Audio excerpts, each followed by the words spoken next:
शेरवा सवार भैरव भैया के साथ में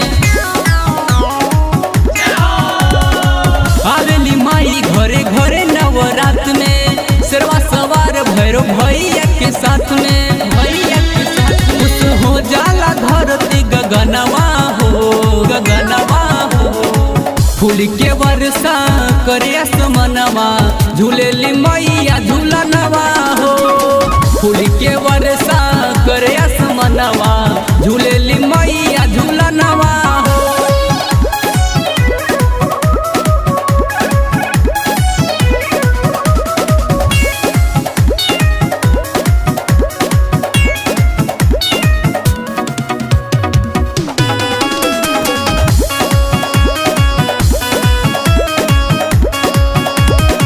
मंदिर बीचे कलशा पर के 9 दिन दिया वहाँ जहरे। पूजा के थाली लेके सेवका माई के आरती ही करे। मंदिर बीचे कलशा पर के 9 दिन दिया वहाँ जहरे, जहरे। पूजा के थाली लेके सेवका माई के आरती ही करे। मनवा हो, मनवा हो।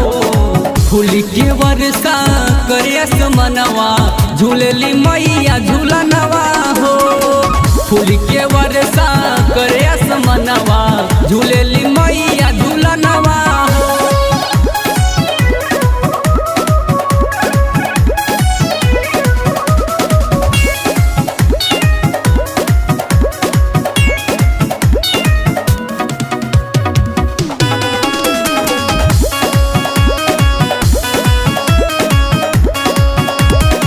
गजबे महिमा बाटे इनकर माई जग जननी के। चार्टर आशीष लेके कलमिया माई के पचरा लिखे।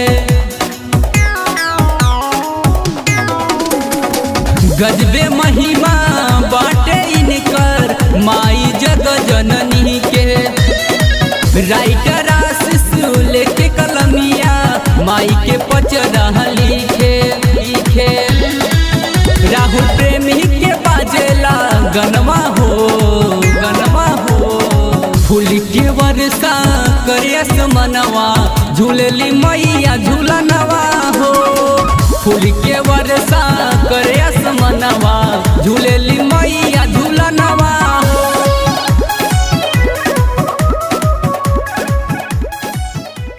फूल के वर्षा करे आसमनवा, झूलेली मैया